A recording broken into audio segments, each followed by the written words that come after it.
ভারতবর্ষ পূর্ণভূমি, ভারতবর্ষ মুনি ঋষিদের দেশ। ভারতবর্ষের মণিকোঠায় অনেক মণিরত্ন আছে, কিন্তু আমরা তার সন্ধান জানি না। ঠাকুর শ্রীরামকৃষ্ণদেবের কথায় সাপের মাথায় মণি রয়েছে, কিন্তু সাপ তা না জেনে তবু সে ব্যাঙ খেয়ে মরে। ঠাকুর শ্রীরামকৃষ্ণদেব আরেকটা সুন্দর গল্প বলতেন। একজনের মাঝরাতে একটু তামাক খাওয়ার নেশা হয়েছে, কিন্তু তার সমস্যা হয়েছে তামাক আছে, আগুন নেই ঘরে। সে দেখছে ঘরে আগুন নেই, তামাক জ্বালানোর মতো আগুন নেই।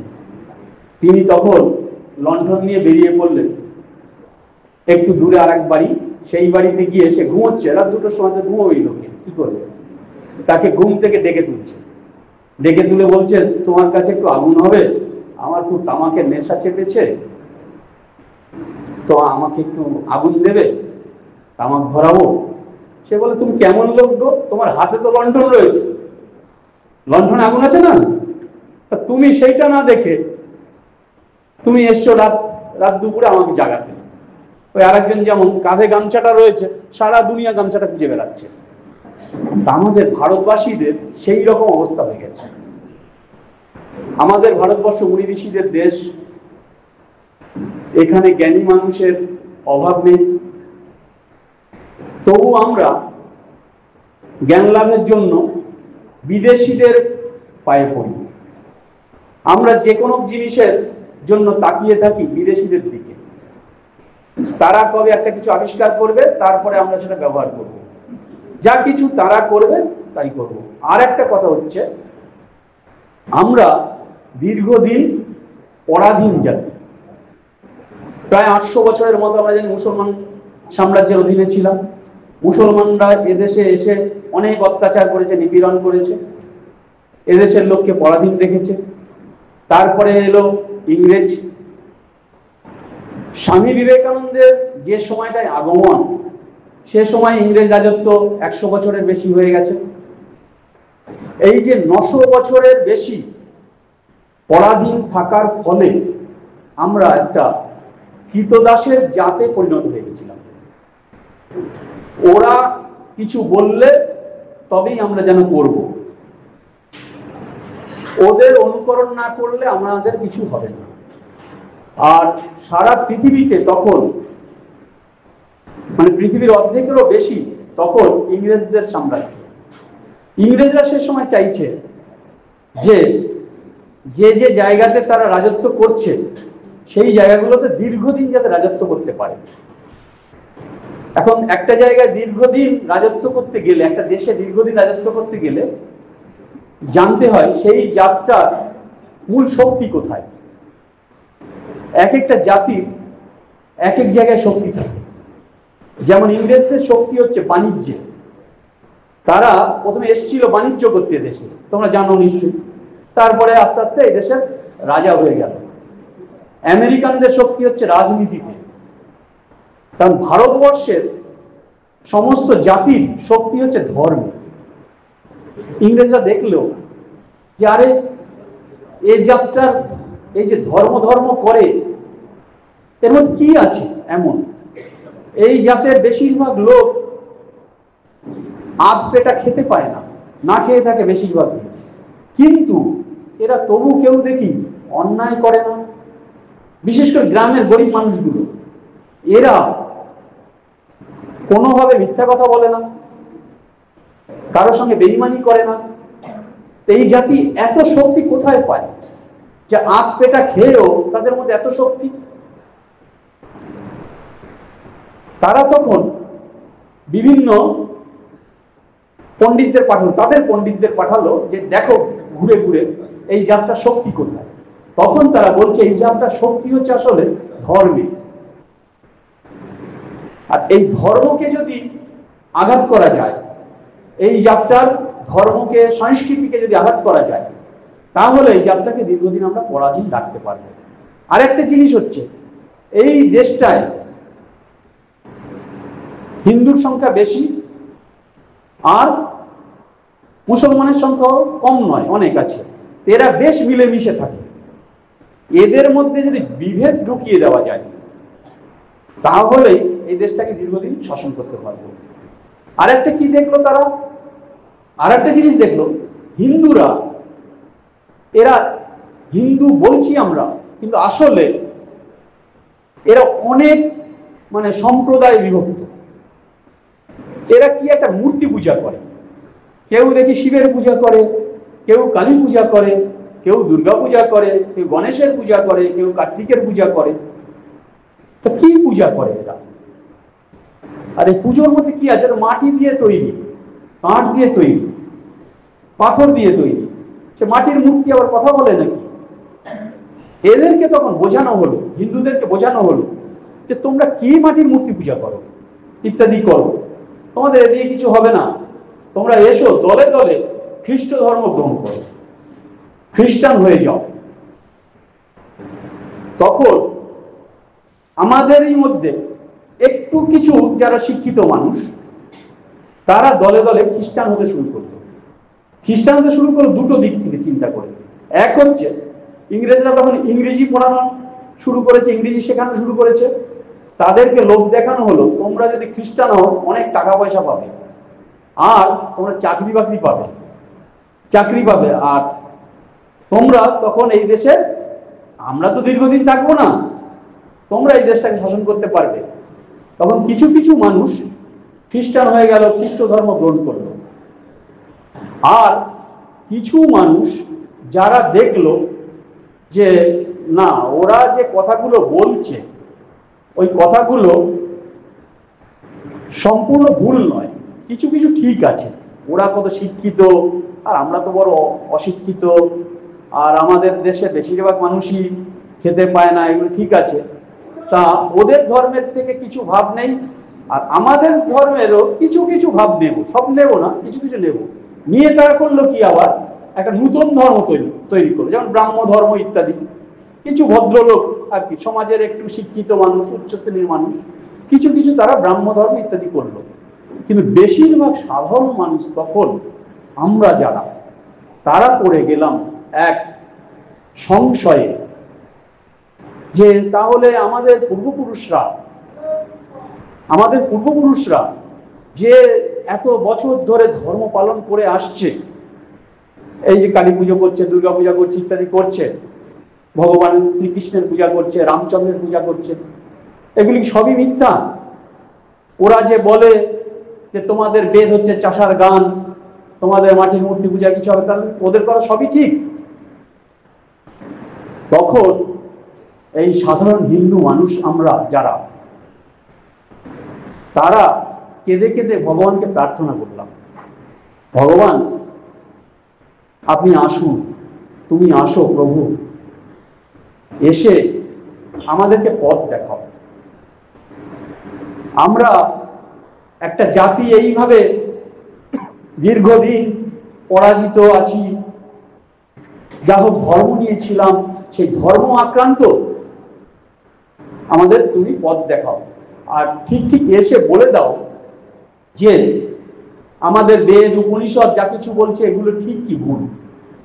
তখন সেই সমগ্র বেদই যেন রূপ ধারণ করে এলেন অবতার শ্রীরামকৃষ্ণদেব, শ্রীমা সারদা দেবী ও স্বামী বিবেকানন্দ রূপে। এই শ্রীরামকৃষ্ণদেব, শ্রীমা সারদা দেবী ও স্বামী বিবেকানন্দ আসলে কিন্তু তিন নয়, তিনে এক, একে তিন। আমরা যত এগিয়ে যাব তত বুঝতে পারবো। যেমন একটা বেলপাতা বললে আমরা কি বলি, তিনটে পাতা একটা বেলপাতা হয়, তেমন যেন মধ্যের পাতাটা শ্রীরামকৃষ্ণদেব, আর এ পাশে শ্রীমা সারদা দেবী, এ পাশে স্বামী বিবেকানন্দ। একই সেই ব্রহ্ম, সেই একই ব্রহ্ম জগৎকে জাগাতে ধরেছিলেন বেদ রূপ। সেই বেদই আবার যেন, অর্থাৎ সেই ব্রহ্মই যিনি জগৎ পিতা, যিনি এই গোটা সমগ্র জগৎ সৃষ্টি করেছেন, তিনি যেন আবার এই তিনটি শরীর ধরে এলেন আমাদেরকে পথ দেখাতে, আমাদের এই যুগকে পথ দেখাতে, আমাদের এই জাতি যাতে আবার মাথা উঁচু করে দাঁড়াতে পারি, আমরা যাতে নিজেদের মধ্যে বিভেদে মত্ত না হয়ে উঠি, আমাদেরকে ঠিক এই পথ দেখাতেই তিনি এলেন। শ্রীরামকৃষ্ণদেব এলেন, সেটা অনেক বড় ব্যাপার।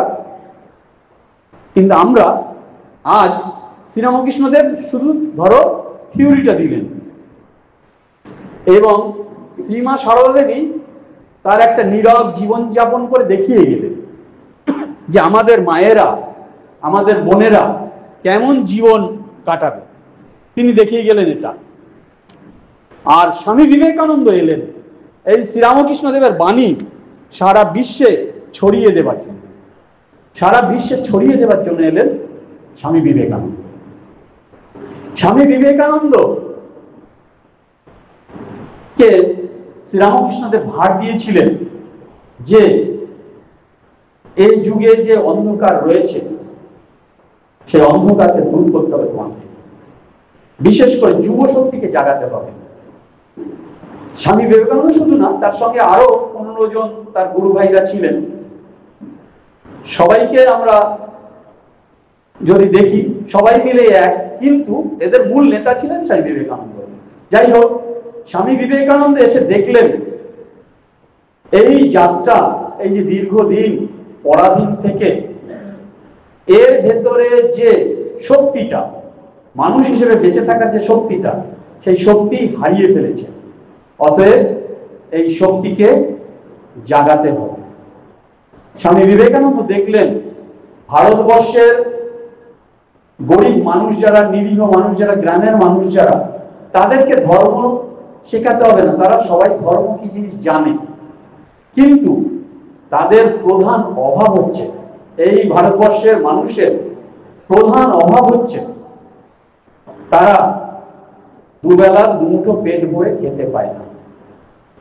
স্বামী বিবেকানন্দ দেখলেন এ দেশটার এই যাত্রার দুটি মহাপাপ। এক হচ্ছে এই ধর্ম ধর্ম করে, জাত জাত করে, সম্প্রদায় সম্প্রদায় করে এই গরিব নিরীহ মানুষদের মধ্যে বিভেদ ঢুকিয়ে দেওয়া হয়েছে, আর তারা এই জন্য একতাবদ্ধ হতে পারছে না। তারা যদি একতাবদ্ধ হয়ে যায়, গরিবরা যদি সব এক হয়ে যায়, তাহলে বড় লোকেরা তো শোষণ করতে পারে না। আর গরিবরা যেহেতু এক নেই, তাদের মধ্যে হাজারটা সম্প্রদায় রয়েছে। সবাই যে হিন্দু তাও হয়তো সবাই জানে না তখন গরিব মানুষরা। বিরাট বড় দেশ ভারতবর্ষ, কোথায় দক্ষিণ ভারতের কেরালা, তামিলনাড়ু, আর কোথায় তোমার পূর্ব ভারতের অরুণাচল প্রদেশ ইত্যাদি। কিন্তু সবাই, যদিও আমরা হিন্দু, কিন্তু আমরা হিন্দুরা একত্রিত নই। এই সকল হিন্দুদের একত্রিত করতে হবে, এবং তাদের মধ্যে যে বিভেদ এসছে, এই বিভেদকে ভুলে তারা যাতে সংঘবদ্ধ হতে পারে। আর তারা আসলে, অনেকে হয়তো ধর্ম পালন করে, দেবদেবীর বিভিন্ন পুজো করে, যে দুর্গা পূজা করে সেও হিন্দু, যে অন্য পূজা, কার্তিকের পূজা করে সেও হিন্দু, সবই হিন্দু। কিন্তু কেন পূজা করে, পুজো করার আসল উদ্দেশ্য কি, আসল আমরা বেশিরভাগ মানুষ জানি না। এই স্বামী বিবেকানন্দ সেইটি সকল মানুষের মধ্যে ঘোষণা করার জন্য এলেন। কেন আমরা পূজা করি, কেন আমরা পূজা করি? এই যে অধ্যক্ষ মহারাজ বলে গেলেন, আমাদের প্রত্যেকের মধ্যে আছে ব্রহ্মের অসীম শক্তি। মানে আমাদের প্রত্যেকের মধ্যেই সেই ব্রহ্ম বিরাজিত। ব্রহ্ম অর্থাৎ সোজা কথায় বললে ভগবান। তোমরা এখন এইটুকু জানো, বড় হয়ে আরো জানবে। ভগবান, ভগবান আমাদের প্রত্যেকের মধ্যে বিরাজিত। এইবার সেই ব্রহ্মের শক্তি আমাদের প্রত্যেককে জাগরিত করতে হবে। জাগরিত করব কিভাবে? আমরা প্রত্যেকে যে কোনো কাজের জন্য করলে আমরা প্রথমে ভয় পেয়ে যাই, নিজেকে দুর্বল মনে করি, না না ও বাবা আমি পারবো না। এই যে ভয়, প্রথমেই আমাদের এই ভয়কে দূর করতে হবে, এই যে দুর্বলতাকে দূর করতে হবে। স্বামী বিবেকানন্দ বলছেন দুর্বলতাই পাপ, আর কোনো পাপ বলে কিছু নেই। এই দুর্বলতাকে আমাদের দূর করতে হবে। এই দুর্বলতাকে যদি আমরা দূর করতে পারি, আমার ভেতরে যে অনন্ত রয়েছে, আমার ভেতরে যে ব্রহ্মের শক্তি রয়েছে, সেই শক্তি এমনি থেকেই কাজ করবে। ধর্মের কাজ হচ্ছে এই, ধর্মের কাজ হচ্ছে এইটা। ধর্ম কখনো যুক্তিহীন কথা বলে না, কিন্তু আমাদেরকে শেখানো হচ্ছে যে আমরা ধর্ম পালন করি, এই বিভিন্ন কুসংস্কার পালনের মাধ্যমে ধর্ম পালন করি।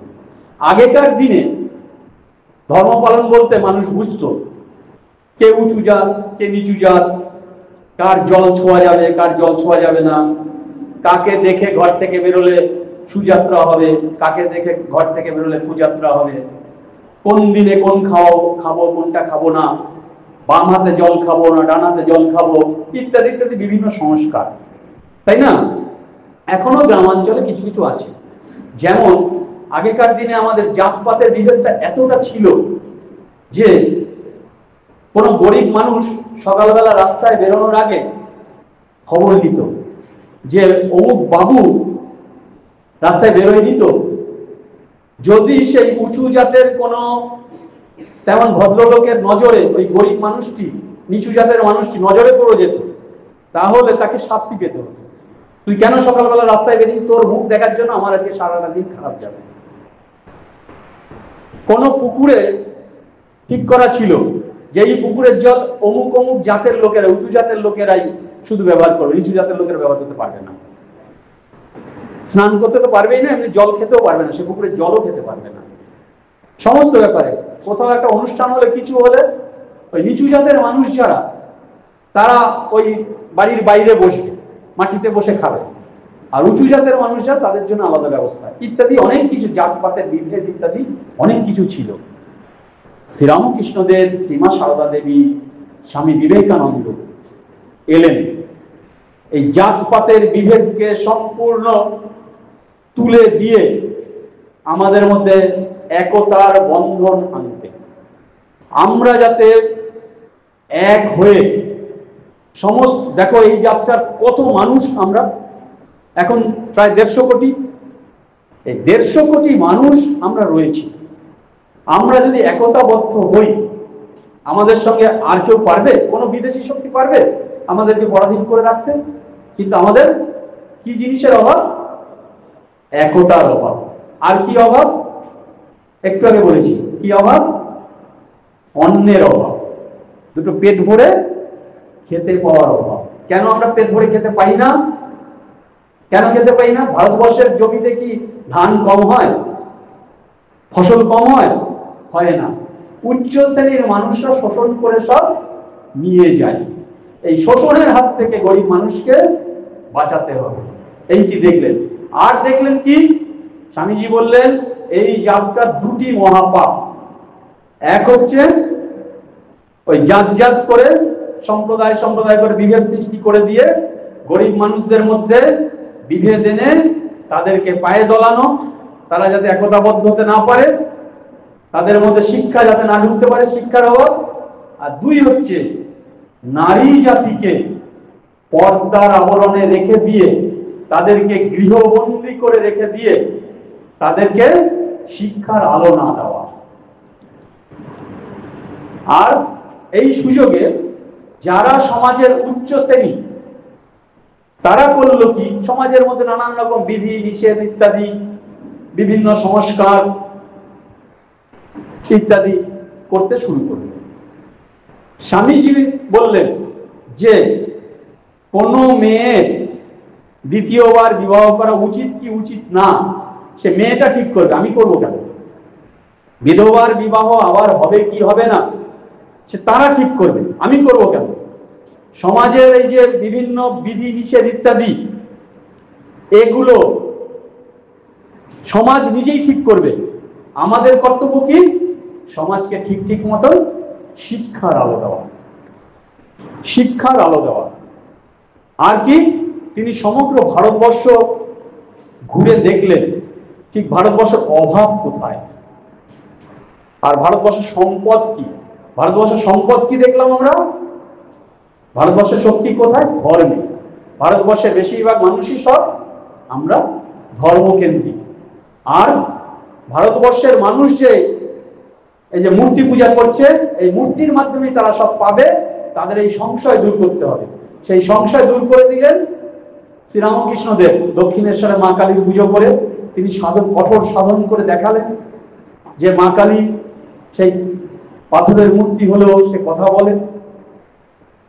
আর স্বামী বিবেকানন্দ দেখালেন যে এই যে আমাদের অন্তর্নিহিত শক্তি, এই শক্তিকে জাগাতে গেলে, এই জাতটা দীর্ঘদিন পরাধীন থেকে ঘুমিয়ে পড়ছে, তো এই জাতটাকে জাগাতে গেলে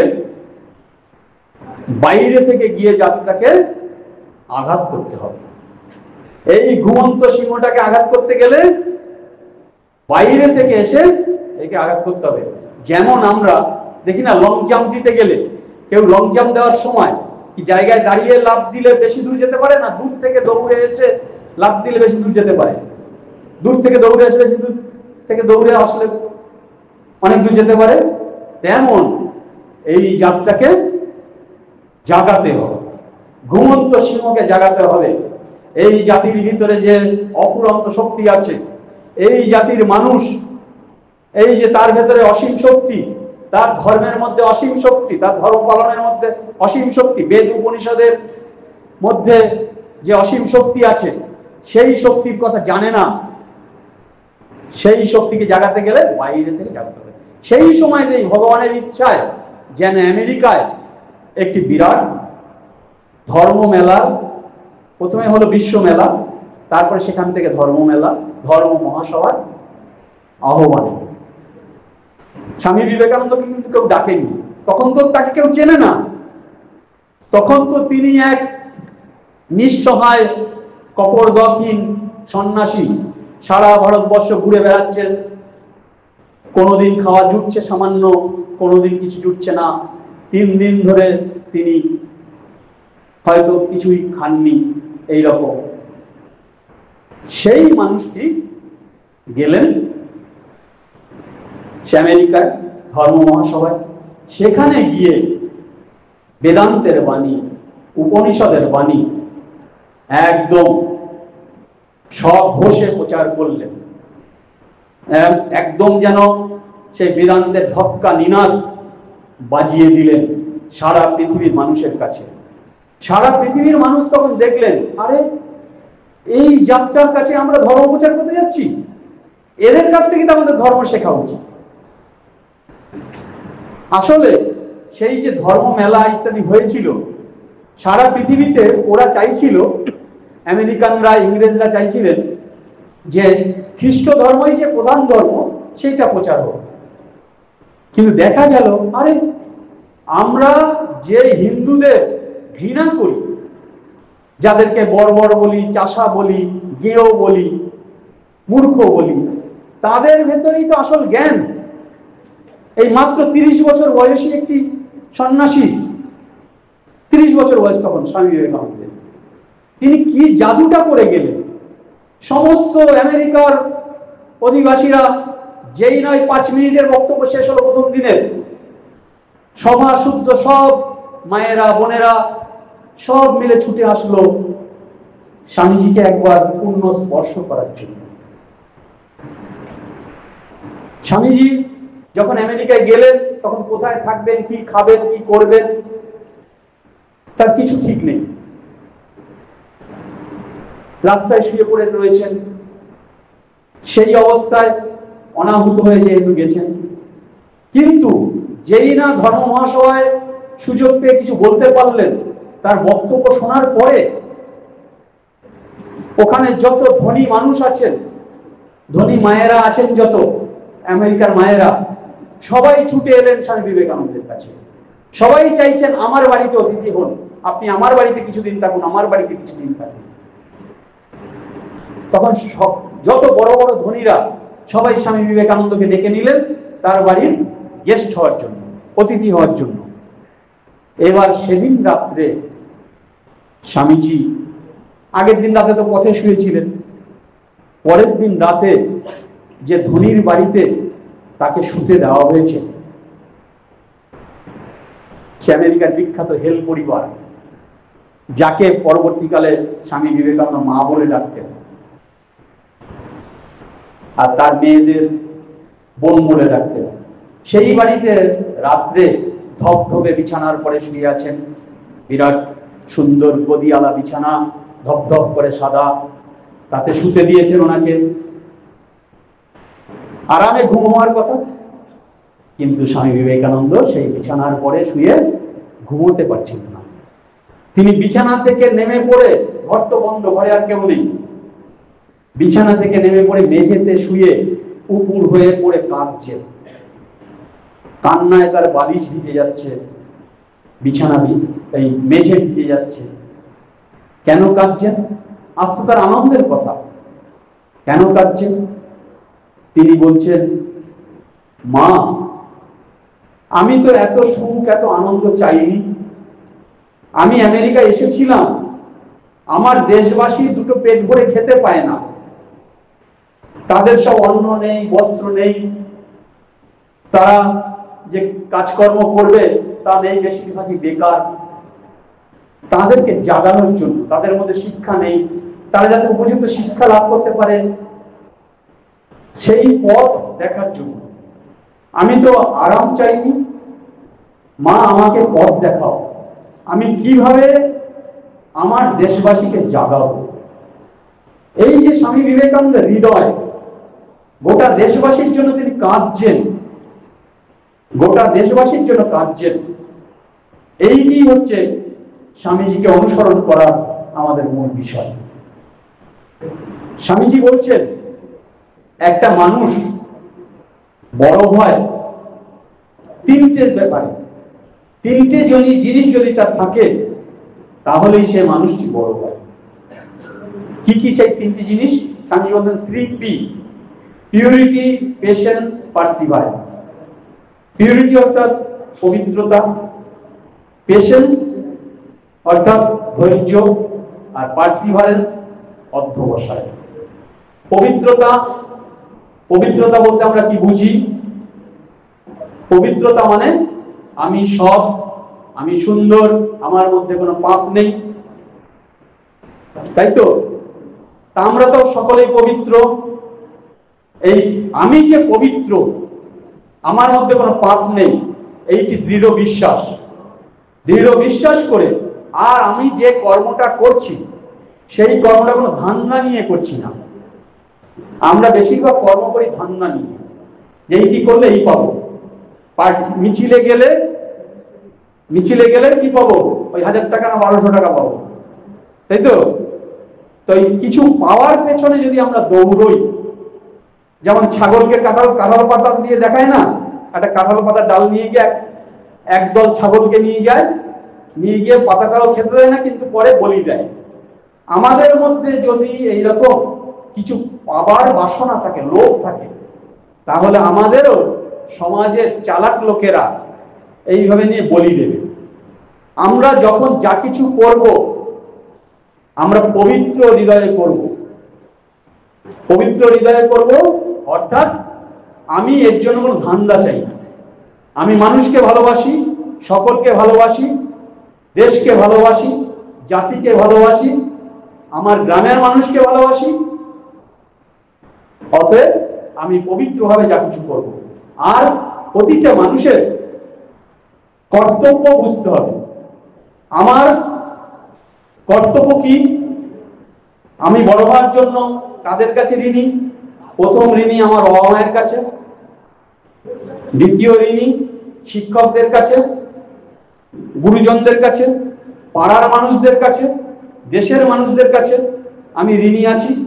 আমার কর্তব্য হচ্ছে আমাকে লেখাপড়া শেখানোর জন্য প্রতি মাসে স্কুলের কত লাখ টাকা করে খরচা হয়, সে টাকাগুলো সরকার দেয় কোথা থেকে?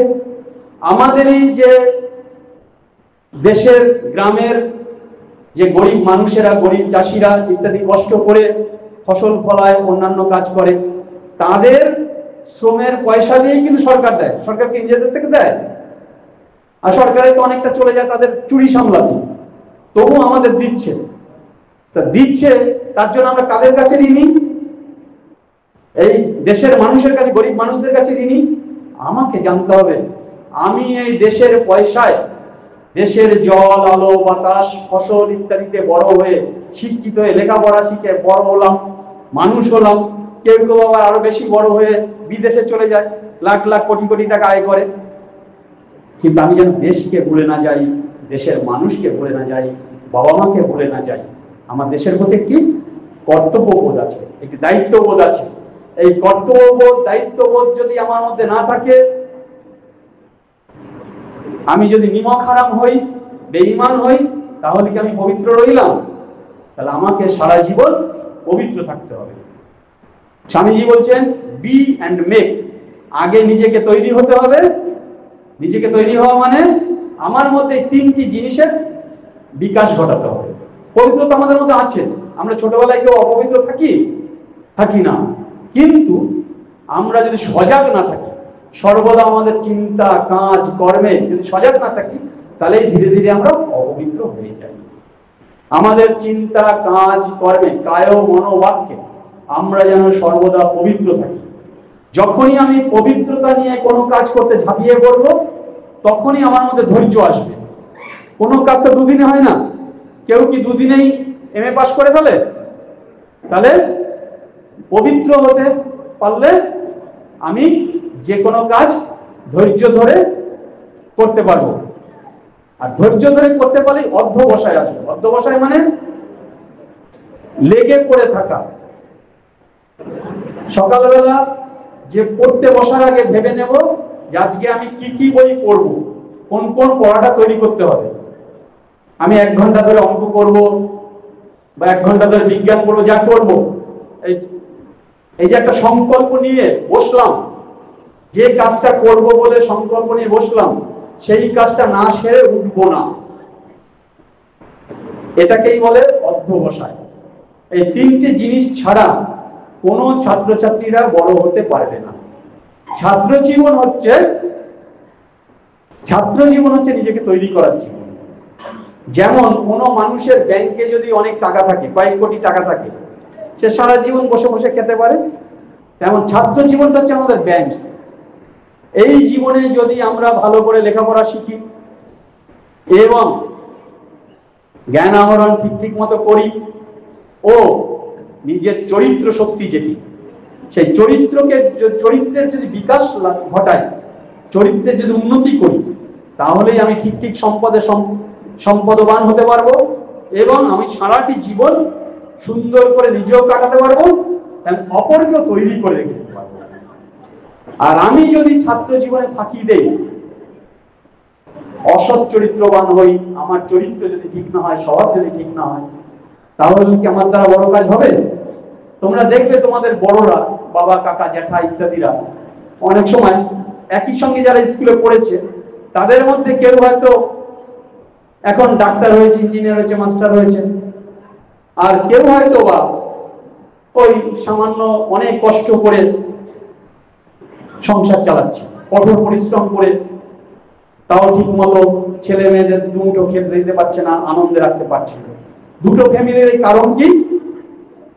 যে ছোটবেলায় ঠিক মতো পড়াশোনা করেনি, তার বাকি জীবনটা কষ্টে কাটছে, আর যে করেছে সময় নষ্ট করেনি, সে হচ্ছে পরবর্তীকালে আরো ভালো থাকতে পেরেছে, অনেক বড় বড় কিছু করতে পেরেছে। স্বামী বিবেকানন্দ কি ছোটবেলাতেই জানতেন যে আমি স্বামী বিবেকানন্দ হব? না রবীন্দ্রনাথ ঠাকুর ছোটবেলাতেই জানতেন যে আমি বিশ্বকবি হব? ছোটবেলা থেকেই আমাদের এইটি যেন খেয়াল থাকে যে আমরা কোনোভাবে সময় নষ্ট করব না।